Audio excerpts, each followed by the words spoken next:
얼마 전에 제 친구가 플랫폼에서 보고 인테리어를 했다가 완전히 낭패를 본 적이 있다고 하는데 이럴 때는 뭐 플랫폼에다 해야 되나요? 업체해야 되나 어떻게 해야 돼요? 아마도 플랫폼이 중개자로 껴있으니까 책임 소재가 문제가 크게 되는 것 같아요. 제가 기억에 남는 건이 하나 있는데, 최근에 했던 결과적으로 좀 성공적으로 이끌어졌던 그런 건이었는데, 그때는 이제 플랫폼이 업자를 소개시켰고 공사가 마무리가 됐는데 하자가 너무 많아서 이 하자를 좀 처리를 해줬으면 좋겠다는 수급인 사건이었는데, 그게 결국에는 플랫폼에서도 우리는 책임져 줄 수 없다, 그리고 업자도 나는 하자 보수 못 해주겠다, 이렇게 됐던 건이었죠. 그 인테리어 사기라고 하는 거를 사실 보는 게 일반인들이랑 좀 차이가 있잖아요. 사기라는 게 생각보다 엄청 엄격해. 우리 형사 처벌 대상이 사기라는 건 애초에 공사할 생각이 없었거나 애초에 공사할 능력이 없었어야 돼요. 계약할 당시에. 그러니까 사실 이게 문제가 되는 건 뭐냐면, 막상 맡겼는데 공사를 제대로 못했거나 하다가 말았거나 하는 경우는 애초에 그랬던 게 아니잖아요. 그러니까 사기가 아니게 되는 거예요. 여기서 엄청난 큰 괴리가 생기죠. 사람들이 이게 어떻게 사기가 아니야 싶은 많은 것들이 사기가 아니게 됩니다. 이런 부분을 형법적으로 처벌할 수 없어도 여튼 민사법적으로, 금액적으로 해결을 볼 수 있는 게 민사적인 절차니까 그런 부분이 오히려 플랫폼 사기라고 부르는 것들에선 더 유용하게 쓰이는 것 같아요. 업자들 입장에서는 플랫폼을 활용해야지만 이제 사람들을 모객할 수가 있고, 뭐 우리 소비자들 입장에서도 뭐 견적을 좀 확인해 본다거나 뭐 비교를 해본다거나 또 훨씬 용이하기 때문에 많이 활용을 하시는데, 그런 말씀 많이 하세요. 상담할 때마다 아니 여기서 중개했는데 이럴 줄 몰랐다. 나는 큰 회사를 통해서 업체를 선정했기 때문에 문제가 있을 거라고 생각하지 않았고, 근데 막상 해보니까 뭐 책임제니 어쩌니 뭐 이런 말들이 많은데 실제로 책임을 지는 어떤 부분이 절대 만족스럽지 않은 거죠. 그래서 여기서 사실 저희는 업체랑 직접 컨택을 하기도 하지만 즉 플랫폼이랑 연락을 해서 해결을 하기도 해요. 그 플랫폼에 있어서 어떤 의무를 부담시키는 것이 사실은 굉장히 어려워요. 근데 최근에는 이제 큰 플랫폼일수록 책임보장제라는 제목으로 홍보를 하는 경우가 많아요. 이 건도 그랬었는데, 책임보장제가 사실은 드러나게 계약서에 명시되어 있지 않아요. 근데 업체를 통해서 전자계약을 하는 경우에는 그게 한 줄 내지는 두 줄로 아주 자그마하게 약관처럼 들어가 있는 경우가 있거든요. 그런 부분을 충분히 올가맬 수 있어요.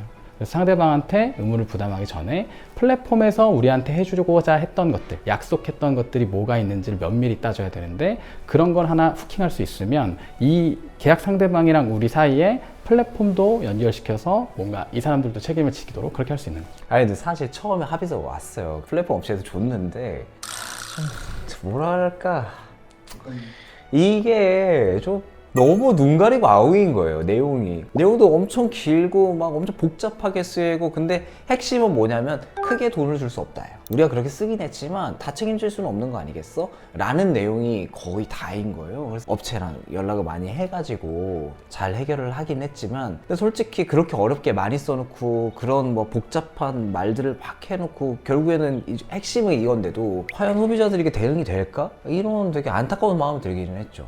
그러면 소비자 입장에서 플랫폼을 활용하는 데 있어서 어떻게 하면은 좀 사기를 덜 당할 수 있다라고 하면은 어떻게 하면 되나요? 사기는 안 당해야 되는 거고 덜 당하면 당한 거니까. 가장 기본적인데 사람들이 간과하는 부분이 있어요. 플랫폼은 비교 견적을 해주잖아요. 여러 리스트를 보여주고 가격을 쭉 순위를 매겨주니까 그 중에 사실은 저렴한 데 손이 가기 마련이지만 아주 저렴한 업체는 사실상 피하는 게 답이에요.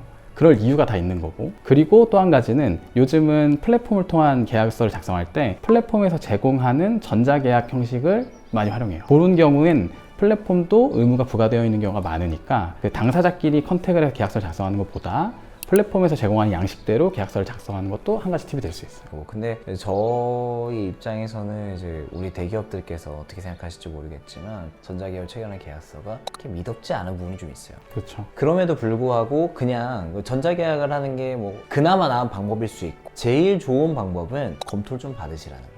제가 이거 막 방송 나갈 때 많이 얘기했어요. 500에 20만 원짜리 원룸을 계약을 해도 공인중개사한테 가서 계약서 쓰시면서 5천짜리 1억짜리 계약을 하는데, 그 계약서를 검토를 아무도 안 받아요. 나중에 문제 생기면 너무 큰일인데 저희가 생각했을 때 가장 좋은 건 인테리어나 공사에 대한 어느 정도 전문 지식이 있는 변호사들이나 이런 분들한테 검토를 좀 받으셔서 계약서 쓰시는 게 제일 좋고, 그게 좀 어려우시다, 이제 황 변호사가 얘기한 것처럼 어느 정도 그런 전자계약서 형태의 이런 부분들을 좀 쓰셔도 좋고, 최악은 아무것도 안 하고 당사자들끼리 계약을 하는 거죠. 당사자들끼리 계약은 되도록 피해야 되겠네요. 그렇죠. 아무래도 정보교체가 너무 심해서. 가장 위험한 부분이죠. 이거는 꼭 주의해야 된다라고 오늘 마지막 팁을 좀 정리해 주시면 어떻게 될까요? 요즘 말로 국룰이라고 하는 것 같은데, 자기가 견적서 받은 데 중에 가장 저렴한 곳은 피해라. 두 번째는 최대한 계약서를 받을 때 당사자들끼리 이렇게 합의해서 계약서를 작성하거나, 큰 기업에서 중개해 준 거니까 뭐 계약서 문제 없겠지 이렇게 생각하시는 거 좀 피하고, 가능하면 전문가한테 한 번은 검토를 받아라.